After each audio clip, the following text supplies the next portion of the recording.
안녕하세요, 구독자님들. 저는 처음 인사드리는 30대 중반의 결혼 1년차 여자입니다. 혼자 사는 싱글 친구들이 유독 많은 저였어서 결혼은 정말 남일이라 여기며 살았는데요. 어떻게 2년이 닿아서는 남편과 결혼까지 꼬리를 하게 되더라고요. 남편은 1살 연상의 자영업자이고 현재 동네에서 카페 2곳을 운영하고 있습니다. 말만 자영업자이고 사장이지 실상은 가게 장사가 힘들어 월급쟁이인 저랑 비슷한 수준의 수입을 벌어들이고 있고요.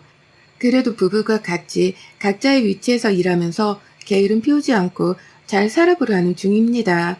근데요, 최근 들어선 자꾸만 혼자 살았으면 어땠을까 싶은 후회가 들더라고요. 이제 막 결혼 1년 차인데 벌써 이런 생각을 한다는 게 결혼을 후회하는 것만 같아서 겉으로는 티도 내지를 못한 채 살아가고 있던 저였습니다. 속마음을 훤히 다 드러내서라도 이 사연을 통해 묵힌 오라들을 좀 풀어보려고 해요. 속 시원했던 결말까지 한 방에 고속유찰 탄 듯 전달해 드리겠습니다.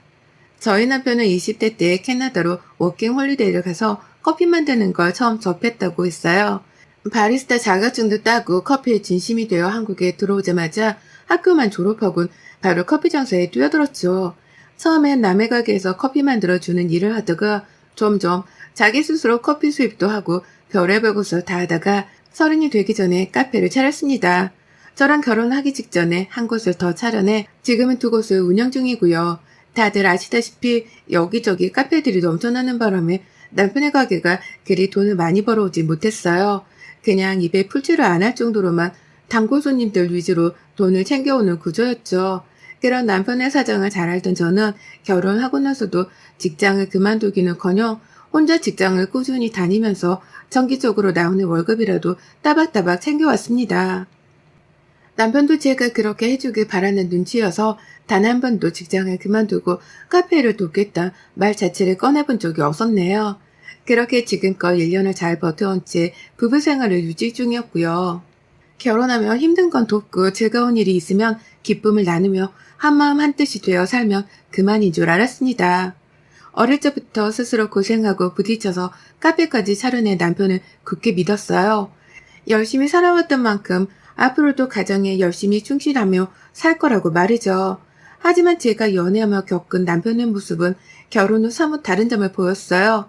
결혼해보니까 남편의 입에서 욕이 나올 정도로 마마 보이더라고요. 그 무시무시하다는 마마보이 남편이 하필 내 남편으로 딱 걸린 것이었습니다. 주변의 시댁과의 갈등, 그리고 남편이 마마보이라는 비슷한 문제 때문에 저 결혼할 때 이혼을 해버린 친구가 하나 있어서 저의 긴장감을 극도로 날렸었어요. 그 친구의 말로는 마마보이인 남편이랑은 한시라도 더 살았다간 숨통이 끊어질 것 같아서 살기 위해 이혼을 했다고 하는데 나도 곧 그 친구처럼 숨통이 끊어지는 경험을 하려나 싶어 걱정이 태산 같더라고요. 겁을 먹고 갈등을 최소화하기 위해서 긴장을 하던 저와는 달리 남편은 참 속도 없이 살았습니다. 잘 버텨오던 부부생활 같아 보였지만 실상은 정말 지네 땅 바닥을 방불케 했죠. 시어머니께서는 저희 친정엄마랑 나이가 똑같으세요. 젊은 적에 학습지 교사를 하셨다고는 하나 오래전에 일을 그만두셨고 지금은 가끔 식당 알바를 나가시며 심심풀이로 일을 하고 계셨답니다. 남편이 용돈도 드리고 있는 걸로 알고 있고요. 다만 남편이랑 제가 생활비를 제외한 다른 어떠한 지출에는 간섭을 하지 않기로 했던 바람에 정확한 용돈 금액은 알지를 못합니다. 저도 저희 친정 부모님께 용돈을 드리고 있었는지라 그 점에 대해선 따로 언급도 하려 하질 않았고요. 그런데 시어머니께서 저를 향한 내정 간섭이 좀 많이 심하셨어요. 나는 시어머니나 내 남편한테서 용돈 얼마를 받고 계시던 말던 내 남편이랑 얼마나 자주 연락을 하고 만나던 말던 신경을 끄고 살려고 노력하는데 어머님은 정반대로 행동을 하시는 겁니다.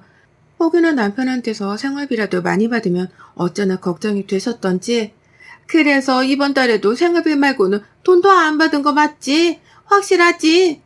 라며 확인을 하겠다고 주기적으로 물어를 보셨고요. 혹여나 아들이 호구 잡힌 건 아닌지 중복 확인을 해야겠다며 저희 부부 생활비가 꽂히는 통장을 보여달라고 요구하기까지 하셨어요. 통장에 찍힌 금액을 봐야지만 안심이 될 것 같다는 속마음을 겉으로 말씀하시면서까지 말이죠. 내가 남도 아닌 며느리인데 며느리가 남편한테서 생활비를 좀 더 받게라도 하는 게 뭐 그리 잘못된 일인 건가 싶었습니다. 실제로 남편이 생활비를 더 보태주기라도 했으면 제가 이렇게까지 화가 나진 않았을 텐데요. 남편은 남편대로 돈 쓰는 거에 간섭을 하지 말자고 선을 긋고 살던 와중에 시어머니가 눈치 없이 돈 관리에 관여를 하겠다며 저를 닥달하는 상황이었기에 우라통이 말도 못하게 컸었습니다. 하지만 문제는 이뿐만이 아니었죠. 남편은 자기 엄마가 하는 말을 무조건 따른다고 하면서 시어머니가 시키는 대로 말을 들으라고만 했어요. 통장을 달라고 하면 드리고 돈이 필요하다면 드리라고 하며 급기야 제 월급에서 시어머니 용돈까지 챙겨드리란 말을 은연중에 뱉더라고요. 그 돈 모자라 시어머니가 하시는 일이 별로 없어 평소에 심심할 테니 집에 오신다고 해도 늘 문을 활짝 열어드리라고 하더라고요. 집 비밀번호도 이미 가르쳐 줬다고 하면서 말입니다. 사는 집이 저랑 남편 둘이서 반반 모아 대출받아 얻은 전셋집이었어요. 근데도 남편은 일방적으로 혼자 시어머니께 비번을 알려들어선 어머님이 집안으로 마음껏 들어오실 수 있는 발판을 마련해줬고요. 본격적인 부부 사이 문제는 그것부터 시작되었죠. 제가 남편이랑 요즘 들어 부쩍 많이 싸우기 시작했어요. 뭐 평상시에도 마마보이 같은 말을 해대는 남편 때문에 섭섭한 게 많아 속이 상할 적이 많았었고 실제 마마보이처럼 행동까지 하는 남편 때문에 정이 확 떨어져서 입을 다문 적도 많긴 했습니다. 그 바람에 마음이 사소한 다툼도 분명 많았어요. 잘 지내려고 노력을 한 덕분에 다시금 관계가 원상복귀를 빨리 하곤 있지만 늘 제 마음을 속상하게 만드는 건 남편이었고 화해를 하려고 다가가는 건 저였습니다. 관계가 참 일방적이고 바뀌질 않았죠. 그런데 그간 결혼 생활을 하며 쌓였던 것이 극도로 표출이 되기 시작한 건지 요즘 들어서는 정말 지치고 힘들더라고요. 남편한테 섭섭하다고 말을 해보려 해도 이 사람이 일방적으로 시어머니 편만 들고 제 말은 바쁘다며 들으려고도 하질 않던 바람에 제대로 대화도 나누지 못하는 중이었어요. 거리두기가 해제되고 나서부터는 남편 가게가 조금 더 바빠지기 시작해서 남편이 일을 더 많이 하는 중이었거든요. 그러니 저는 저대로 팔자에도 없는 대화를 하려는 건 진작에 포기를 했고 그저 남편이랑 더 멀어지지만 말자는 생각으로 견뎌내고 있었습니다. 하지만 그러는 와중에 시어머니가 자기 아들 보고 싶다며 자꾸 내 집에 비밀번호를 누르고 들어오셨고요. 한 번은 제가 퇴근을 하고 막 옷을 갈아입고서는 침대에 누워쉬려고 했는데 문을 따고 들어오셔선 아들 이름을 부르며 엄마 왔다 하시더라고요. 그 말에 온몸에 소름까지 돋았을 정도로 혈압이 상승했었답니다. 하루 종일 너무 힘들었던 날이었는데 내 집안에서 제대로 쉬지도 못하고 시어머니를 배워야 했던 그 상황이 정말 역 같았으니까요. 하루 이틀이 아니었어요. 어머님은 자기 마음 꼴리는 대로 불규칙적으로 저희 집을 방문하셨고요. 제가 남편이랑 부부싸움을 해서 사이가 서먹한 와중에도 눈치 없이 집에 오셔서는 대놓고 네가 먼저 사과해. 밖에서 장사하고 오는 사람이랑 기싸움이라도 하려는 거야? 라며 저를 나무라셨어요. 남편은 더욱 시어머니라는 기둥 아래에 서서는 기고만장해져 갔고요. 저는 시어머니와 합세한 남편에게 억지로 사과까지 해가며 늘 분위기를 맞춰주는 사람이 되어 있었죠. 결혼 1년차가 되니 저는 딱 이 집안에 쓸모가 없는 사람이 되었답니다. 없어도 그만인 사람이었고 오히려 남편과 시어머니의 화풀이 대상이라고 표현을 하는 게 들어맞겠다 싶을 정도였죠. 그런 취급도 제가 겨우겨우 참아내고 있었는데요. 시어머니가 글쎄 도를 넘어도 한참 넘으려 하시더라고요. 그것도 남편이랑 저의 사적인 부부 사이 문제까지 들먹이면서 말입니다. 그날 제가 남편이랑 또 시어머니 때문에 아침 출근길부터 싸움을 했었어요. 시어머니가 집으로 상의 한 번 없이 소파 하나를 보내셨거든요. 남편이 허리가 아프다고 칭얼댄 바람에 시어머니가 아들 걱정이 된다며 일방적으로 저희 집 소파를 바꿔주셨던 겁니다. 누가 봐도 저렴해 보이고 저희 집에는 어울리지도 않는 갈색의 요상한 소파로 말이죠. 기존에 있던 소파를 가지고 있던 마당에 큰 새 소파를 받게 되며 난감했어요. 밤새도록 참고 참다가 다음날 아침이 되자마자 남편에게 쏘아댄 거였고요. 어떻게 이런 집안일 문제에 마음대로 개입을 하시냐고, 이 집에 사는 나는 보이지도 않는 거냐면서 남편한테 섭섭하단 문제와 더불어 너무 막무가내시라며 솔직하게 말을 했습니다. 하지만 남편은 역시나 자기 사랑이 대단한 엄마를 향해 비난을 하는 저부터 원망을 하더라고요. 상황을 따져보기는 개뿔, 앞뒤 사정 따져보지도 않고서 남편 앞에서 시어머니 앞담화를 하냐? 라며 저의 태도를 가지고서 싸움을 키웠죠. 도무지 대화라는 것이 불가능했습니다. 제가 A에 대해 힘들다고 말을 하면 남편은 꼭 B에 대해서 문제 제기를 하면서 싸움을 더 파국으로 키웠거든요. 한참 말싸움을 하다가 출근에 늦겠다 싶어서 부랴부랴 집을 나섰어요. 그리고는 저녁에 집에 가기 싫다는 생각만 내내 하다가 억지로 집에 도착을 했답니다. 그런데 남편이 있더라고요. 요즘 한참 바빠서 퇴근도 늦게 하던 사람이 집에 있길래 놀랬는데 역시나 시어머니도 그 옆에 계시더라고요. 남편이랑 제가 싸웠다는 소리를 전에 들으신 건지 저를 향해 불만이 가득한 표정으로 이미 입이 대발 튀어나온 채로 서 계셨습니다. 여전히 두 개인 우리 집 소파를 보면서 너 내가 사준 걸로 왜 안 바꿨니? 이 소파는 언제 버릴 건데? 라며 화까지 내셨죠. 이게 화낼 문제인가 싶더라고요. 오히려 나한테 미안하다고 상의도 없이 소파를 집에 들여서 잘못했다고 용서를 구해도 모자랄 판국에 자기가 사준 소파를 바로 사용하지 않고 있다며 불만 가득한 채로 팔짱을 끼고서는 저한테 쏘아대시는데 정말 맘 같아선 제 머리를 스스로 때리고 싶었을 정도였습니다. 그렇게 해서라도 이 말도 안 되는 상황을 억지로 벗어나고 싶었어요. 그러다 남편이 아유 짜증나 진짜 못 살겠네 라는 말을 하고서는 안방으로 들어가 버렸고요. 저는 저대로 시어머니랑 거실에 단둘이 남겨졌다가 뻘쭘했던 나머지 그냥 친정이라도 갈 참으로 다시 집을 나서려 했습니다. 진짜 저도 더는 등신짓을 그만하고 싶더라고요. 무례한 사람들 앞에서 잘못한 것도 없는데 비위를 맞춰주는 것도 한계가 있었으니까요. 그런데 그때 시어머니가 저를 붙잡으셨어요. 정말 다급하다는 듯이 집을 나서려는 저를 옷부터 끄집어 당기시길래 이제서야 어머님이 며느리한테 먼저 사과라는 걸 하시나 보다 싶었습니다. 드디어 스스로에게 잘못의 책임이 있으니 며느리한테 사과를 해야겠다는 결심을 하신 줄 알았어요. 그래서 저도 집을 나서려다가 못 이기는 척 저를 잡아당기는 어머님을 뒤돌아봤는데요. 그 순간 저는 제 도기를 의심하고야 말았습니다. 따스하게 저를 붙잡고서는 나가지 말라 회유라도 하실 줄 알았던 어머님은 제가 생각하던 상상했던 것과는 정반대의 표정으로 나리선 채를 절 노려보고 계셨어요. 그리고 바로 나리선 표정만큼이나 날카로운 말투로 제게 쏘아대셨답니다. 너 출가해니 어디 가려는 거야? 집이라도 나가려는 거야 이 시간에? 라면서 말이죠. 그리고는 숨도 쉬지 않고 다음 말을 뱉어내셨어요. 내가 말했지? 너 출거해인이라고. 네 서방이랑 싸움을 했으면 얼른 가서 손이 파리 되도록 빌며 수그려야 할 거 아니야. 라고 하면서 제가 지금 사과를 해야 하는 거라는 헛소리를 하시더라고요. 나는 아무것도 잘못한 것이 없이 이 상황을 맞닥뜨렸는데 시어머니는 오히려 제가 남편에게 싹싹 빌면서 사과를 해야 한다고 절 끌고 안방 앞까지 가셨답니다. 남편은 안방 안에서 문을 활짝 열어놓곤 저 들으라는 식으로 소리를 쳤어요. 사과 안 받아. 목소리도 듣기 싫으니까 가고 싶은 곳으로 집 나가라고 해. 라면서 제가 하지도 않은 사과를 안 받겠다고 벌써 벽을 치더라고요. 그러니 시어머니는 남편의 말에 더 호들갑을 떠시며 제 귀에 소리치셨죠. 네 서방 지금 화 단단히 났잖아.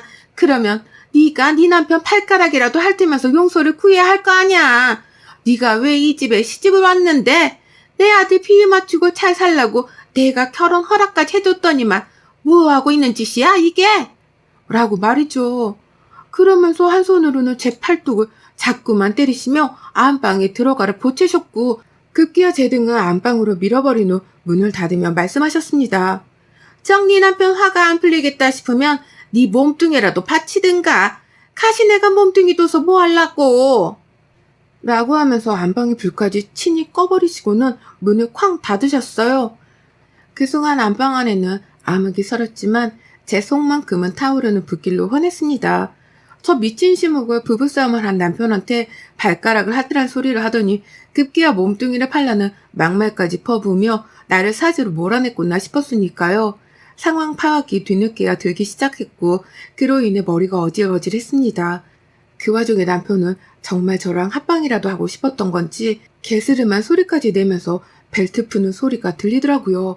그 바람에 저는 딱 맹수라도 본 듯 괴성을 질러가며 안방 안에서 난리를 피웠어요. 너 그거 다시 안 묶어? 이것들이 진짜 쌍으로 돌았나? 라는 폭언과 함께 안방문을 열고서는 안방불을 켰습니다. 남편은 제 비명에 놀랬던지 얼어붙어 있었으나 정말로 벨트는 반쯤 풀려 있었고요. 저는 그 꼴을 보자마자 이 마마보이 새끼가 이젠 하다하다 같이 자란 소리까지 니네 엄마 말을 쳐듣고 앉아있냐? 하, 진짜 더럽고 소름 돋아서 더는 상종을 못하겠네. 라며 눈이 뒤집혀 소리를 치다가 침대 위로 갔어요. 베개를 들고 남편의 얼굴에 쳐대면서 더 이상 너랑 못 산다는 소리를 몇 번이고 뱉어냈습니다. 그러면서 있는 힘껏 나가 죽으라며 베개로 머리통을 쳐댔죠. 시어머니는 갑작스레 들려오는 비명에 안방으로 오셨다가 아들이 며느리한테 맞고 있자 저만큼이나 눈깔이 뒤집혀서는 절 말리겠다고 팔을 부여잡으셨는데요. 저는 그런 시어머니를 침까지 뱉어가면서 더러우니까 내 몸에 손대지 마! 라는 말과 함께 직접 뿌리쳤어요. 나를 잡은 시몬팔을 꺾어버리고서는 어따 손대? 어따 감히 손을 대? 라며 흔들어 제꼈고 아프다고 놔달라고 하는 시어머니의 말을 씹어버린 후 그대로 어머님을 남편에게로 밀쳐버렸습니다. 그도 모자라 제 손으로 시어머니를 다시 끌고선 거실로 나와버렸죠. 시어머니가 집으로 보내주신 그 어처구니 없는 소파 위로 시어머니를 밀쳤고 그 위에서 시어머니를 멱살을 잡은 채 뒹굴었습니다. 당장 가지고 꺼져. 내 집에서 꺼지라고. 능력 없는 자식이랑 결혼하며 기껏 전세금도 반 보태서 왔더니만 애밀한 년은 지 아들을 호구 잡아놓고선 허구한 날 집구석에 기어들어오고 아들이란 놈은 쪽팔린 줄도 모르고 전 아이를 처먹고서 마마보이 짓이나 하고 말이야. 내가 네 아들 없으면 평생 결혼도 못하고 살 줄 아니? 어따 대고 발가락을 핥으라 말아야? 니들이 잘못했는데 왜 내가 내 몸 희생해서 네 아들 비를 맞춰야 하냐고. 이것들이 하는 짓만 더러운 게 아니라 머릿속도 새까맣게 더러운 것들이네. 라고 하면서 소파를 아주 비비적거렸어요. 그러니 시어머니는 혼이 나가서는 남편한테 살려달라 빌기까지 하셨고요. 남편은 가뜩이나 마마보이는 와중에 시어머니 입에서 살려달라고까지 하니 눈이 뒤집혀 저를 떼어냈어요. 하지만 그런 남편을 훑어보며 나온 제 말에 남편은 기가 막히단 표정과 동시에 말도 안 된다는 표정으로 저를 하염없이 바라봤죠. 제가 그랬거든요. 하찮은 새끼, 그냥 니네 엄마랑 재혼해서 잘 살아봐. 나는 여기서 너랑 완전히 끝이야. 라고 말입니다. 그리고는 정말로 이혼을 하자는 말과 함께 옆에 서 있는 시모의 어깨빵까지 하는 대범함을 보이며 제 짐을 챙겼어요. 더 이상 내 시모도 아니니 잘 보일 이유가 없었기에 시모 앞에서 건방도 떨었고 집안에 있는 내 물건이라는 물건을 바리바리 챙기다 못해 용역까지 부른다고 24시 이사업체를 찾기 시작하니 그제서야 절 붙잡더라고요. 이게 무슨 말 같자는 상황이냐면 자기 엄마가 사준 쇼파 때문에 이혼을 하는 부부가 어딨냐 하면서 말이죠. 여태 우리의 싸움 그리고 우리의 이혼이 시어머니의 고작 쇼파 하나 때문인 줄로만 아는 남편을 저는 더는 말도 섞기 싫었습니다. 저런 머저리 같은 놈이랑 1년이나 살았다고 생각을 하니 없던 두통이 다 올라오더라고요. 평생 그렇게 생각하고 살란 말을 남기곤 용역이고 보고 일단 집을 나왔고 하루 종일 핸드폰 꺼놓고 숙박시설에 있다가 다음날 바로 이혼 서류를 보냈습니다. 집에 가서 제 짐을 챙기려고 했더니만 시어머니가 글쎄 저희 집에 무작정 들여놨던 그 소파를 가져가셨더라고요. 이혼하겠다고 선전포고를 하니 그제서야 잘못한 줄을 알고서는 멋대로 들인 소파를 도로 가져가신 겁니다. 하지만 전 이미 두 사람의 끝장을 볼 때까지 다 본 후였기에 일말의 미련도 남아있질 않았어요. 더 이상은 자기 엄마 편만 들면서 마누라를 외롭고 힘들게 만드는 남편이라 부부라는 소리를 듣기도 싫었고요. 제 이혼 한마디에 태세 전환을 하며 분위기를 살필 줄 아는 여우 같은 시어머니를 더 오래 겪고 싶지도 않았던 거죠. 직장 다니면서 혼자서 살더라도 충분히 잘 살 수 있는 제가 결혼이라는 것 때문에 하루하루를 더 괴롭게 살기가 싫었습니다. 그래서 저는 그 집안에 있던 제 살림살이를 싹 다 챙겨서는 집을 나와버렸어요. 코로나 시국에는 지각이 힘들다며 저한테 기대고 산 것도 많은 놈이었는데 그 값을 다 되돌려받지 못하고 이혼을 하는 게 억울하긴 했지만 제 짐을 빼고 나니 텅 비어진 집을 보며 남편도 꽤나 똥줄이 타겠구나 싶더라고요. 그리고 제가 집을 완전히 나오게 된 그날 남편은 저녁 뒤늦게야 전화를 해왔어요. 제가 정말로 이혼을 하려고 할 거라곤 생각을 못한 건지 저녁 늦지막히 퇴근하고 집에 왔다가 텅 빈 집안을 보게 된 것이었죠. 전자레인지는 내 거였고 그릇 하나도 내 거였다며 짐을 다시 들고 오라고 반협박을 하며 화를 내길래 여태 정신을 못 차렸구나 싶었습니다. 그래서 남편에게 최후의 통보를 했네요. 좋게 끝나려고 했는데 재산 분할이 정하고 싶은 것 같으니 내가 직접 소송을 걸어줄게. 법정에서 사이좋게 해결해 보자고. 라고 말이죠. 그 말에 남편은 또 혼자 그게 아니라며 난리 부르스를 떨다 저한테 전화를 끊겼고요. 내내 전화가 걸려오길래 핸드폰을 꺼놓고서 전 정말 소송도 걸어줬습니다. 이게 사람 무서운 줄을 모르고 끝까지 진상짓을 부리려 하길래 제가 정신교육 좀 시켜주고자 이번에 바짝 약을 올려주기로 했네요. 지엄마한테 전화해서 제가 한 짓을 고자질하며 서럽다고 힘들어하고 있을 남편놈을 상상하니 벌써부터 도끼가 올라와 죽겠습니다. 제대로 밟아줘야겠다는 생각으로 시어머니께도 소장을 제 손으로 복사해서 우편으로 전달했는데요. 어머님은 제가 또 발악을 하며 덤벼들까 겁이 나시는 건지 의외로 소곤소곤 연락을 해오셨어요. 정말 이렇게까지 해야 하냐고 당신 아들이 지금 힘들어 죽으려 한다고 말이죠. 하지만 전 어머님이 어떤 말씀을 하시든 간에 오히려 제 성질을 건드리는 거니 입 좀 다무시라 쐐기를 박아드렸습니다. 아들 편 그만 들고 독립적으로 내버려 두기나 좀 하라고 어딘 제가 건방지게 훈육 좀 해드렸더니만 입을 끙끙거리며 앓는 소리로 내시다가 그래 알아서 해라 라는 말과 함께 전화를 끊어버리셨어요. 그리고 결국 남편은 그날 소송을 취하해달라고 합의 연락을 해왔답니다. 소송으로 갈 일까지는 아니고 살림살이 가져간 것들도 돌려달라 하지 않을 테니 소송은 없던 걸로 하자며 아주 싹싹 빌더라고요. 늘 제가 사과를 먼저 하는 입장이었는데 남편한테서 거짓 사과라도 받아내니 얼마나 마음 복잡하던지요. 이혼을 하려고 하고 나서야 사과를 하는 남편이 정말 미워 죽겠었거든요. 결국 전 치사했지만 남편의 사과는 받지 않았습니다. 평생 그러고 결혼 생활을 했던 것에 대해서 남자로서 쪽팔려 하라는 악담을 퍼붓곤 합의를 해주기로 했어요. 원래대로라면 나눌 재산은 별로 없어서 살던 집에서 뺀 전세 보증금 절반 돌려받으면 그만이었거든요. 하지만 남편으로부터 소송 취하 대신 합의금 300만 원을 꽁으로 더 얹어 받았답니다. 제가 챙겨간 가전제품도 남편이 더 이상 터치를 안 하기로 했고요. 그래서 전 기쁜 마음으로 이 돈을 가지고 제주도 여행이나 가보려고 저희 부모님이랑 여행 준비 중이에요.